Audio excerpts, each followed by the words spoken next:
Hello friends, welcome back to my channel. आज मैं आपको एक बहुत ही प्यारी सी स्टोरी सुनाने जा रही हूँ। आप सभी ने स्टोरी तो सुनी होगी, चाहे अपनी दादी से सुनी होगी या नानी से सुनी होगी। बेसिकली स्टोरियों में क्या होता है, एक राजा होता है और एक रानी होती है।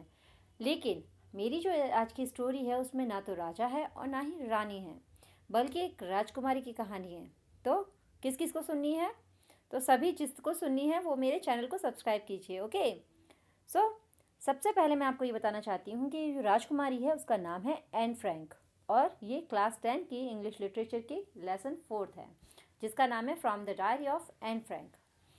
सभी तैयार हैं सुनने के लिए? तो चलिए, आगे बढ़ने से पहले हम एन फ्रैंक के बारे में कुछ जान लेते हैं।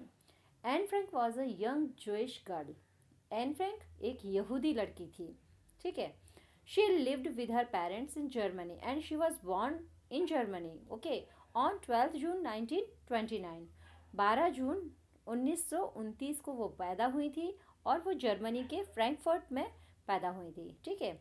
उनके फादर का नाम था ऑटो फ्रैंक और मम्मी का नाम था एडिथ हॉलेंडर फ्रैंक, और उनकी एक बड़ी बहन थी जिसका नाम था मार्गोट फ्रैंक। आपको ये सारे नाम बहुत अच्छे से याद होने चाहिए क्योंकि आपके बोर्ड्स में ये नाम मेंशन किए जा सकते हैं। अगर आप मेरे वीडियो को थॉरोली देखेंगे तो आपको ये नाम याद हो जाएंगे। ओके, अब चलिए आगे बढ़ते हैं।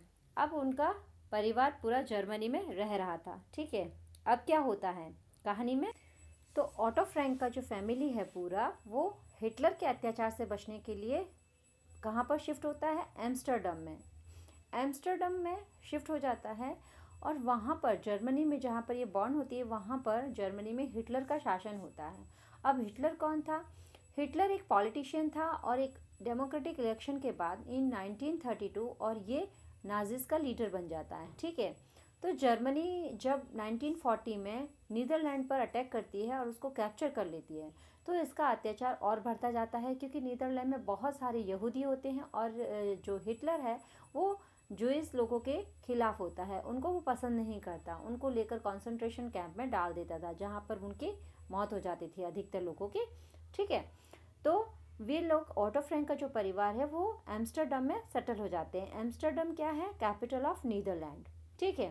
तो जब नीदरलैंड में हिटलर का शासन हो जाता है तो एम्स्टर्डम भी उससे अछूता नहीं रहता है, ठीक है। तो वहाँ पर भी वो उसके उसका जो रुतबा है, हिटलर का जो अत्याचार है वो वहाँ पर बढ़ता चला जाता है। तो वो अपने फैमिली को लेकर एक ऐसी जगह पर रहने लगते हैं जहाँ पर कोई उन्हें देख ना सके। अगर देख लेगा तो वो जाकर वहाँ पर खबर कर देंगे और जो नाजीज लोग उनको पकड़कर कंसंट्रेशन कैंप पे डाल सकते हैं, ठीक है। तो अब हम जानते हैं कंसंट्रेशन कैंप क्या होता है। एक बेसिकली एक वो जगह होती है जहाँ पर लोगों को टॉर्चर किया जाता है, उतना ही खाना दिया जाता है जितना काम करेंगे, और काम बहुत हार्ड होता है, और उनको मरने के लिए छोड़ दिया जाता है। वहाँ पर किसी तरह की कोई भी मेडिसिन नहीं, कोई भी किसी तरह का देख रेख नहीं किया जाता, उनसे बस काम करवाया जाता था और उनको मरने के लिए वहाँ पर छोड़ दिया जाता था। एक the Frank family went into hiding in her father's auto Franks office building. उनके जो पापा थे ऑटो फ्रैंक, उनकी ऑफिस की जो बिल्डिंग थी उसके अंदर एक ऐसा हिडन दरवाज़ा था जो ऊपर, उसकी जो स्टेयर्स थी वो ऊपर कमरों तक जाती थी, और वहाँ पर उस चीज़ का उसको किसी को पता नहीं था, ठीक है। यहाँ पर ऑटो फ्रैंक अपनी बड़ी बेटी मार्गोट फ्रैंक, छोटी बेटी एन फ्रैंक और अपनी पत्नी एडिथ के साथ छिप जाता है। और यहाँ पर क्या होता है, यहाँ पर जो वर्किंग आवर्स होते हैं मॉर्निंग में 8 AM से लेकर 5:30 PM तक, यहाँ पर जब ऑफिस में जब लोग आ जाते हैं, कर्मचारी काम करने के लिए आ जाते हैं, तब तक उन ऑटो फ्रैंक की जो फैमिली होती है उसको हिदायत दी जाती है कि इस टाइम पीरियड के बीच में ना तो कोई कुछ बात करेगा, ना ही अपनी जगह से हिलेगा, ना ही कोई एक्टिविटी कर सकता है, ना ही खाना खा सकता है, ना ही चल सकता है। किसी भी तरह की हलचल करने के लिए मना थी, क्योंकि अगर किसी को पता चल जाता तो वो नाजिज लोगों को बता देते और उनका परिवार मुश्किल में पड़ सकता था, ठीक है।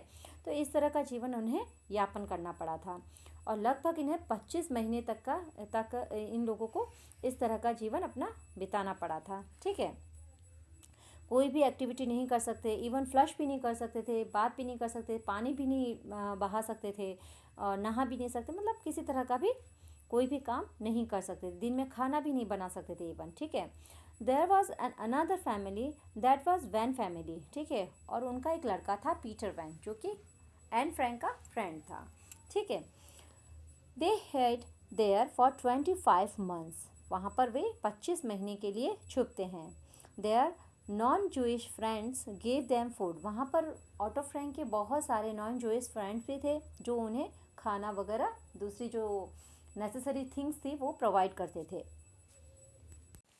अब आगे क्या होता है, यहाँ पर वो लोग छुप तो जाते हैं, अपनी सतर्कता के साथ बहुत ही केयरफुली वो रहते हैं, ना किसी से बात करते हैं in the period of the working hours, ठीक है, बात नहीं करते हैं, कोई एक्टिविटी नहीं करते हैं, लेकिन रहते रहते उन्हें काफ़ी टाइम हो जाता है, लगभग 25 महीने हो जाते हैं, यानी 2 साल से ऊपर का समय हो जाता है।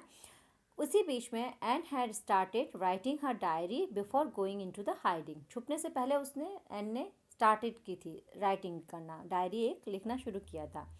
इन August 1944 the Germans came to know of their hiding, अगस्त 1944 को जर्मन्स को पता चल गया था कि वो वहाँ पर छुपे हुए हैं। They are arrested and sent to the Germany and her sister Margot and her mother soon died in a concentration camp, और जिसका डर था वही हुआ। एन और उसकी बहन और उसकी माँ तीनों को कॉन्सेंट्रेशन कैंप में डाल दिया गया था, जहाँ पर वो धीरे धीरे एक एक करके मर गई थी, ठीक है। पहले उसकी बहन मरी थी मार्गोट, उसके कुछ ही टाइम बाद एन भी मर जाती है, और किससे मरती है, टाइफस नाम की एक बीमारी होती है उससे वो भी मर जाती है। और कितनी एज थी उसकी, 16 साल, मात्र 16 साल की उम्र थी उसकी, ठीक है। लेकिन उसके पापा जो थे वो बच जाते हैं। Her father survived and return to Amsterdam after the world war ended, जब वर्ल्ड वॉर 2 ख़त्म हुआ था उसके पापा लौट कर आए थे, वो एम्स्टर्डम लौट कर आए थे to find that her diary had been saved, और उन्होंने ये पता किया कि उसकी जो डायरी जो एन फ्रैंक ने लिखी थी वो सेव है कि नहीं है, बची हुई है कि नहीं है, कहीं ऐसा नहीं हो कि वो भी इधर उधर हो गई हो, ठीक है। Because it was a unique record, ये एक बहुत ही यूनिक रिकॉर्ड था। He took action and publish in English under the name the diary of a young girl, और उन्होंने उसके ऊपर एक एक्शन लिया और उसको पब्लिश कराने के बारे में सोचा, और उसका नाम था the diary of a young girl, ठीक है। इसके ऊपर बहुत सारी मूवी भी बनी है, तो अब हम इस डायरी के बारे में कुछ बातें जान लेते हैं। सबसे पहले तो आपको डायरी के बारे में बताती हूँ कि डायरी क्या होती है। Diary is a book with a separate space और पेजेस फॉर ईच डे, हर दिन के लिए उस डायरी में एक बुक होती है, और उस बुक में सेपरेट स्पेस होती है और पेजेस होते हैं ईच डे के लिए, ठीक है।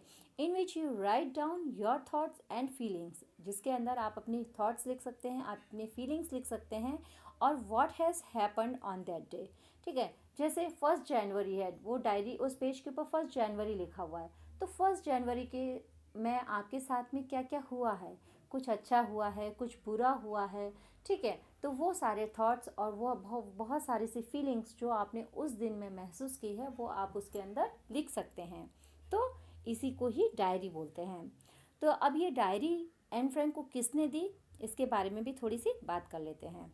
The diary was given to Anne Frank for her 13th birthday and chronicle the events of her life from 12 June 1942 until its final entry of 1 August 1944, ठीक है।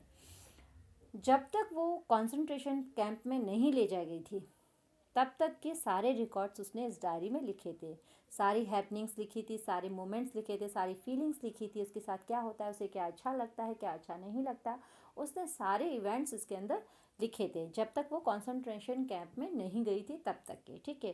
तो ये डायरी बेसिकली उसको किसने दी थी, उसके पापा ने दी थी, और वो अपने पापा को बहुत प्यार करती थी, ठीक है, और उसके 13th बर्थडे पर दी गई थी।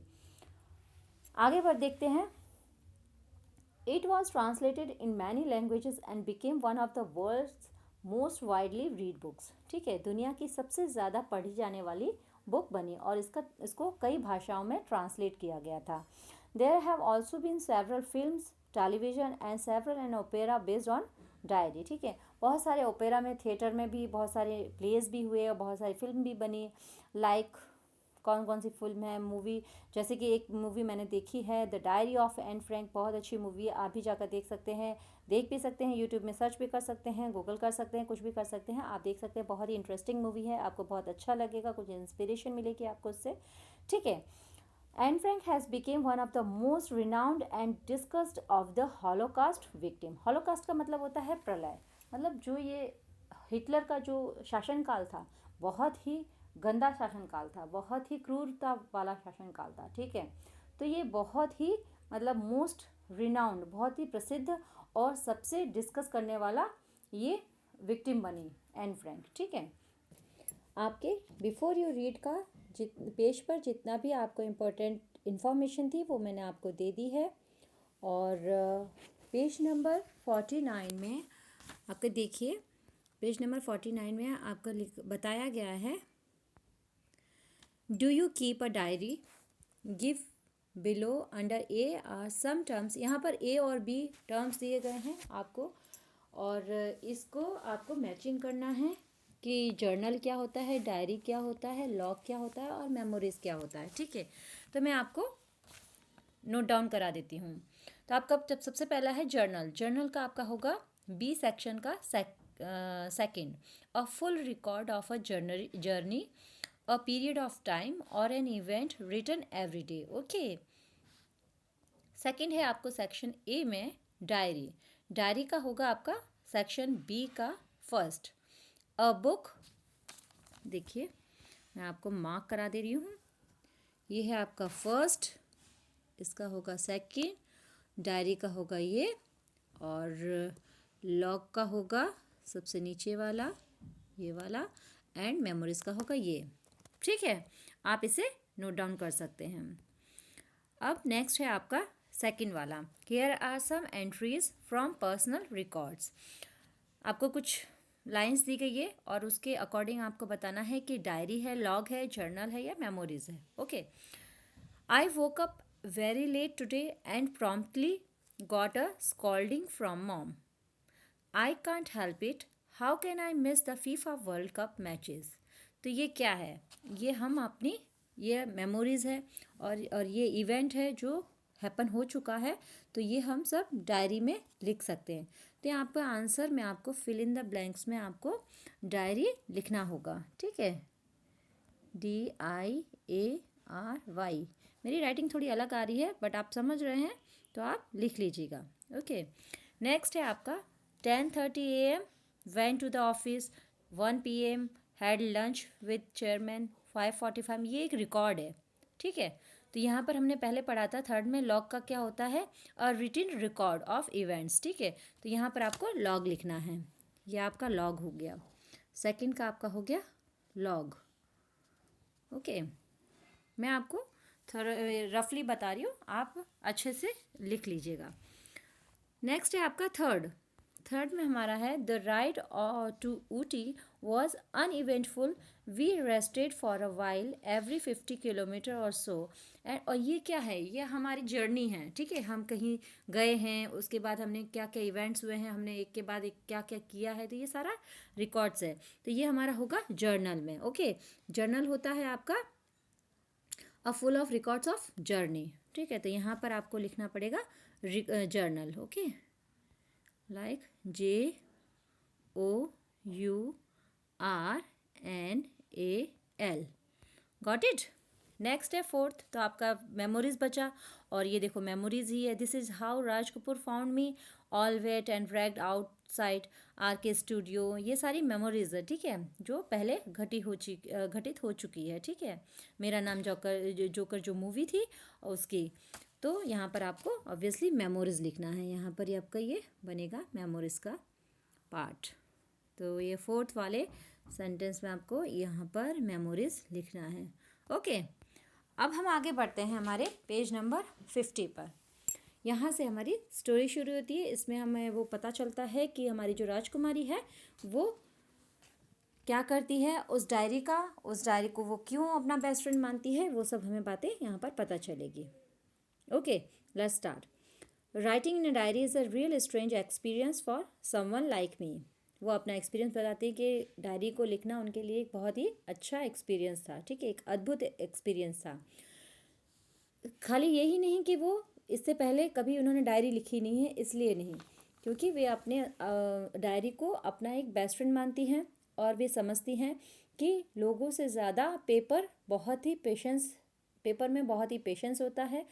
According to her, paper has more patience than people, ठीक है। यहाँ पर एक लाइन है आपकी बुक में दी गई है, बहुत अच्छी लाइन है, paper has more patience than people, ठीक है। इसका मतलब क्या होता है? इसका मतलब ये होता है कि that one can pour out his or her feelings and emotions and thoughts through writing without being judged by paper, ठीक है।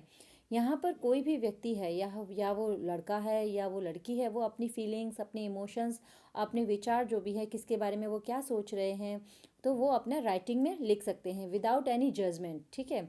किसी भी प्रक्रिया के बिना वो लिख सकते हैं, क्योंकि पेपर उसको जज नहीं करने वाले हैं, ठीक है। तो इसलिए उन्होंने एन फ्रैंक ने ऐसा लिखा। According to Anne, paper has more patience than people. ऐसा ये इसलिए मानती हैं because the diary is a silent recorder. Diary जो होती है वो साइलेंट रिकॉर्डर होती है, उसमें हम कुछ भी रिकॉर्ड करते जाएंगे, वो किसी से ना तो कुछ कहेगी, ना ही कंप्लेन करेगी, ना ही जज करेगी, ना ही हमारे किसी भी चीज़ को कोई भी बात को, किसी भी तर्क को सेंसर करेगी, ठीक है।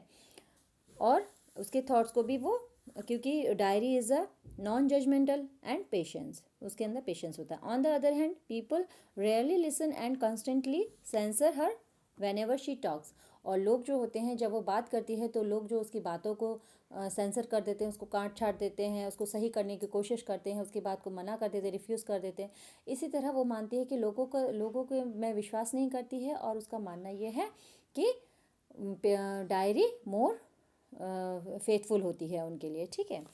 तो इसीलिए वो डायरी को अपना बेस्ट फ्रेंड मानती हैं। आगे लिखा हुआ है, let me put it more clearly, since no one will believe that a 13-year-old girl is completely alone in the world. कोई भी ये विश्वास नहीं करेगा कि एक 13 साल की लड़की अलोन हो सकती है, अकेली हो सकती है इस संसार में, जबकि इतने सारे लोग हैं इस संसार में, उसके फ्रेंड्स भी होंगे, लेकिन वो अलोन नहीं है। जो एन है वो अलोन नहीं है। वो कहती है, I have loving parents and a 16-year-old sister and there are about 30 people I can call friends. उसके अराउंड, उसके सराउंडेड, उसके चारों तरफ कितने फ्रेंड्स है? देयर आर अबाउट, यहाँ पर वो लिखती हैं there are about 30 peoples I can call friends, जिन्हें वो फ्रेंड्स बोल सकती हैं, ठीक है। I have a family, loving aunts and a good home. No, on the surface I seem to have everything. वैसे तो उसके पास सभी कुछ था, मैं जो राजकुमारी, उसके पास सभी कुछ था except my one true friend, खाली एक सच्चे मित्र के अलावा, ठीक है। All I think about when I am with friends is having a good time. मतलब वो ये सोचती हैं कि ऐसा कोई फ्रेंड हो जिसके साथ में वो एक बहुत ही अच्छा टाइम स्पेंड कर सके। I can't bring myself to talk about anything but ordinary every day things. We don't seem to be able to get any closer and that's the problem, ठीक है।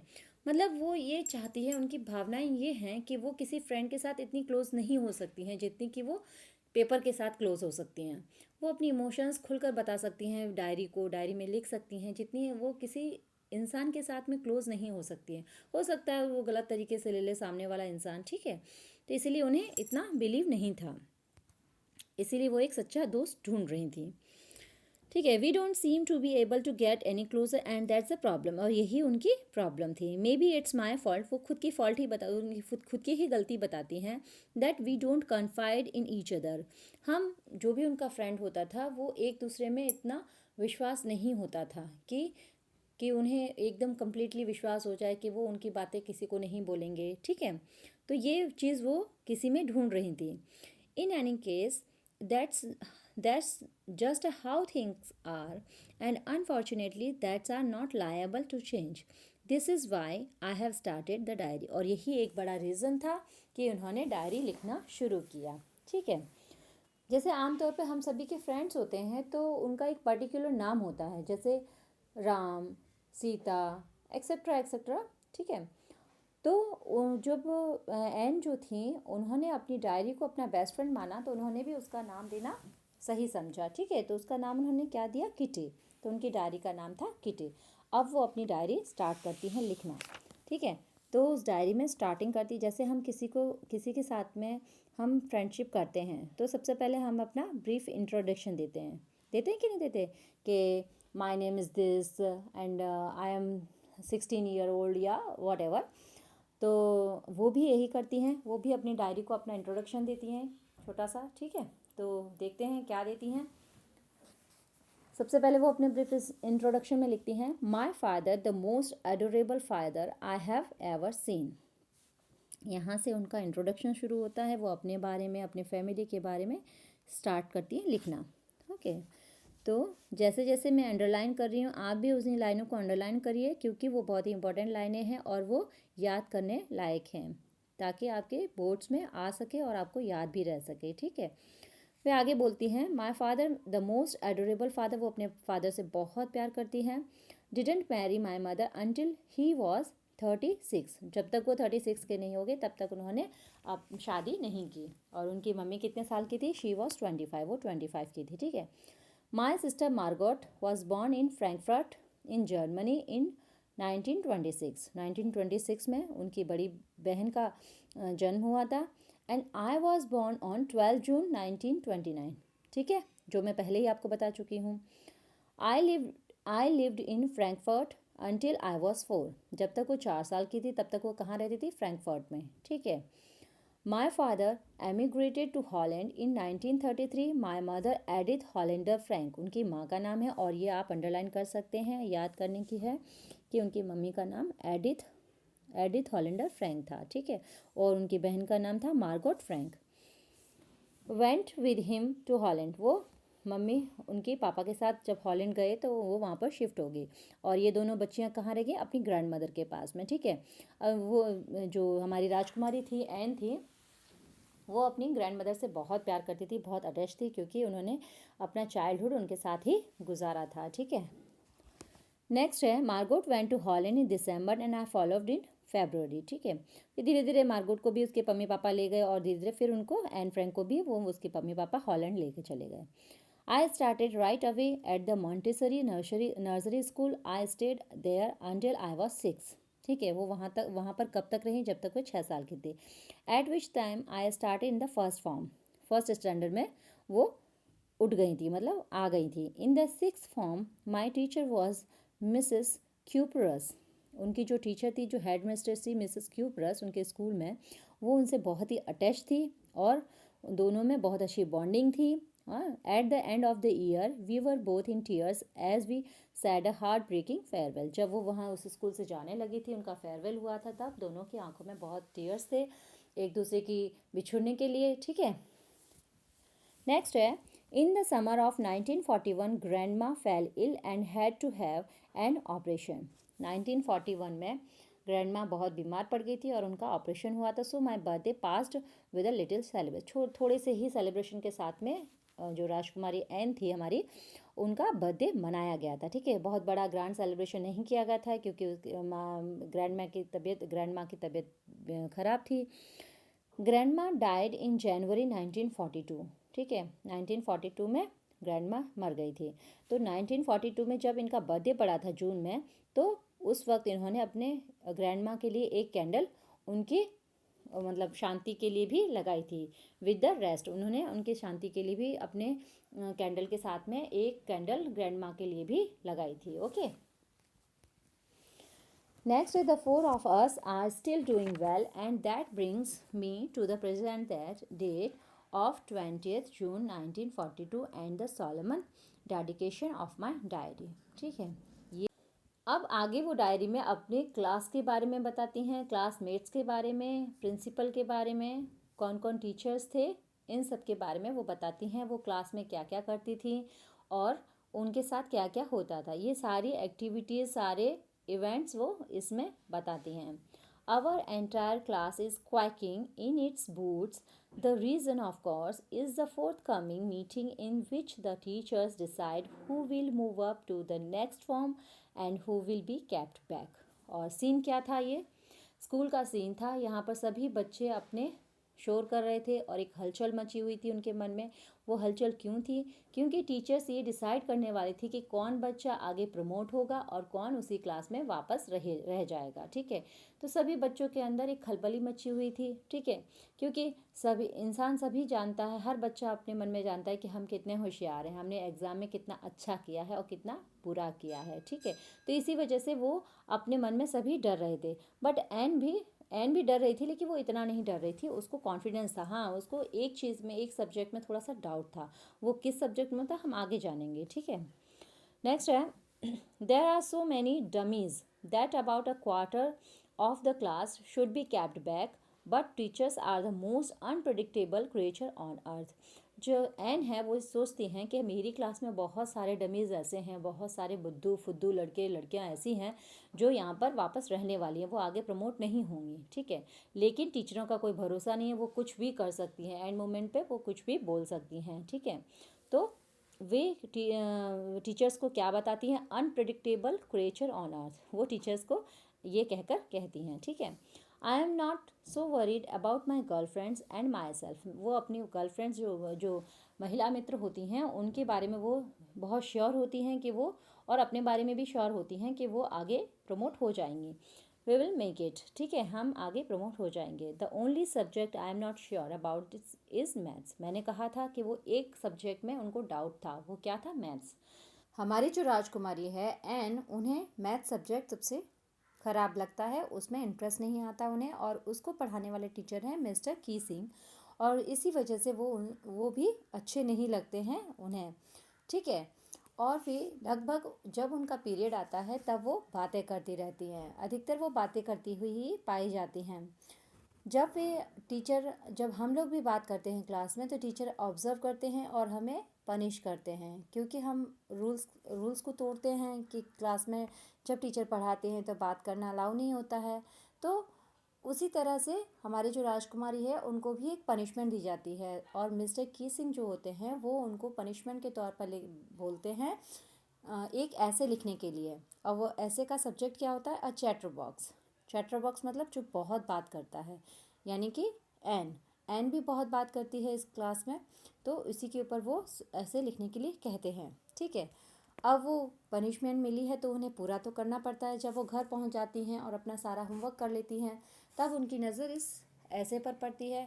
अब वो पहले तो ये सोचती हैं कि क्या लिखा जाए ऐसे में, और चैटर बॉक्स ये इतना स्ट्रेंज सब्जेक्ट है तो इसके ऊपर क्या लिखा जाए। लेकिन फिर बाद में वो 3 पेज का ऐसे लिखती हैं विद आर्ग्यूमेंट। ठीक है, जब वो मिस्टर किसिंग के पास पहुंचता है और वो पढ़ते हैं तो वो अपनी हंसी रोक नहीं पाते हैं। ठीक है, और वो उसमें लिखती हैं कि ये जो टॉकेटिव वाली जो आदत है वो मुझे अपने मम्मी से मिली है, क्योंकि मेरी मम्मी भी बहुत ही टॉकेटिव है। ठीक है, तो ये तो एक हेरिडिटी है, और हेरिडिटी होने के नाते कोई भी ये रोक नहीं सकता है मुझे बात करने से। ठीक है, वो ये कहती हैं, इस तरह का आर्ग्यूमेंट देती हैं। मिस्टर किसिंग बहुत ही हंसते हैं इस बात पे। अब फिर वो सोचते हैं कि अब वो बंद कर देंगी बात करना, लेकिन सेकंड लेसन में, सेकंड जो क्लास लगती है, तब फिर से वो बात करना शुरू करती हैं और बात करती रहती हैं। तो उनको सेकंड टाइम जब पनिशमेंट मिलती है, उनको फिर से एक ऐसे लिखना होता है एन इनकॉरिजिबल चैटर बॉक्स पर। इनकॉरिजिबल का मतलब होता है असुधार्य, मतलब जिसको सुधारा न जा सके, जो अपनी आदत से मजबूर है। फिर यही क्रम चलता रहता है और थर्ड टाइम उनको ऐसे लिखने का बारी आता है। लेकिन अब तो हद ही हो गई। अब राजकुमारी कहती हैं कि अब मैं क्या करूं, ये तो हर समय का ये हो गया है, रूटीन बन गया है कि मुझे हर बार पनिशमेंट में एक ऐसे लिखना पड़ता है, वो भी एक स्टैंड सब्जेक्ट पर।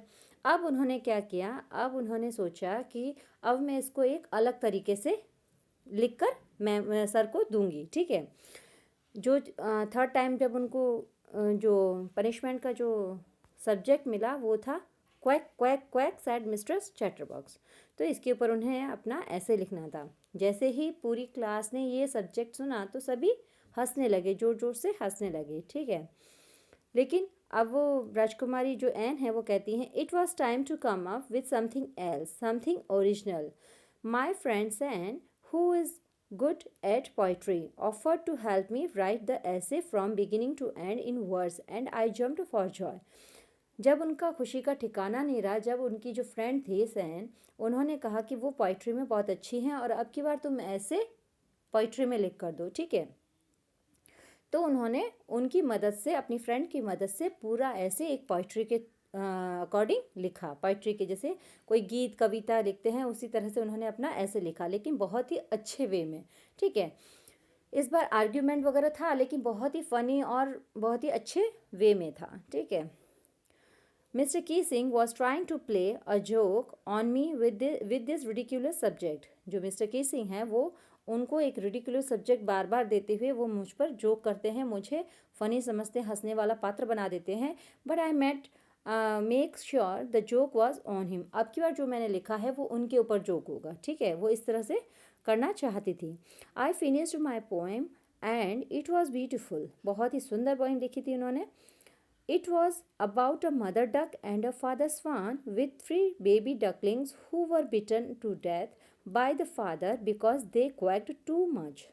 उन्होंने इस पोएम के ज़रिए अपने जो सब्जेक्ट था quack quack said mistress chatterbox, इसके ज़रिए उन्होंने एक स्टोरी क्रिएट की।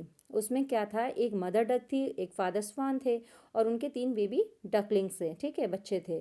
तो वो बच्चे भी एन की तरह ही, हमारी राजकुमारी की तरह ही बहुत ही क्वैक क्वैक करते थे, बहुत ही बातें करते थे। ठीक है, और उनके जो पापा हैं उनको मिस्टर कीसिंग का तरह बताया गया है, जो कि उनके क्वैक क्वैक से बहुत ही परेशान थे। तो उन्होंने एंड में क्या किया, उसके पापा ने, फादर स्वान ने उन तीनों बच्चों को मार डाला। ठीक है, तो जो हमारी राजकुमारी एन है वो भी ये कहना चाहती हैं कि इस तरह से आप भी इस तरह से चाहते हो। ठीक है, जब इन्होंने ये पॉइंट ऑफ व्यू उन मिस्टर किसिंग के ऊपर किया तब ही रीड द नेक्स्ट है he read the poem to the class. जब मिस्टर किसिंग के पास वो ऐसे पहुंचा तो उन्होंने पूरी क्लास में वो पोएम पढ़ी, adding his own comment and to several other classes as well. और दूसरी क्लासों में भी उन्होंने ये पोएम सुनाई क्योंकि वो बहुत अच्छी थी, बहुत फ़नी वे में थी और बहुत ही गुड मैसेज मिस्टर किसिंग तक इसका पहुँचा था। Since then I have been allowed to talk and have not been assign any extra homework. और उसके बाद से वो बात करना उनको अलाउ हो गया और उसके बाद से कोई भी उन्हें एनी एक्स्ट्रा होमवर्क नहीं मिला। ठीक है, ऑन द कॉन्ट्ररी मिस्टर कीसिंग वो ऑलवेज मेकिंग जोक्स दीज। और दूसरी तरफ उनका क्या हो गया, मिस्टर कीसिंग का बिहेवियर बदल गया और वो भी बहुत ही फ्रेंडली हो गए एन के प्रति। ठीक है, ये तो छोटा सा एक एक्सट्रैक्ट था जो आपको बताया गया है, बट पूरी जो एन की जो जीवनी है, उनके 16 साल के जीवन में क्या क्या घटा, क्या क्या उन्होंने फेस किया, किस तरह से उन्हें फ्रेंड मिले, किस तरह से उन्होंने अपनी डायरी में क्या क्या और लिखा, बहुत सारी चीज़ें उन्होंने बताई हैं। वो जाकर आप उसकी जो एन की जो बुक है the diary of a young girl, उसमें भी देख सकते हैं। और मैं बार बार बोल रही हूँ, आप मूवी भी देख सकते हैं, बहुत ही अच्छी मूवी है। और इसी के साथ ये हमारा चैप्टर ख़त्म होता है। नेक्स्ट वीडियो में मैं आपको इसके क्वेश्चन आंसर और जो हार्ड वर्ड्स आए हैं उनकी हिंदी मीनिंग भी बताऊंगी और दूसरी एक्सरसाइज भी करवाऊंगी। ओके, तो तब तक आप मेरे चैनल को लाइक कीजिए, सब्सक्राइब कीजिए और फ्रेंड्स लोगों में आप शेयर भी कीजिए मेरे वीडियो को, ताकि ये नॉलेज सब तक पहुंच सके। Thank you for watching.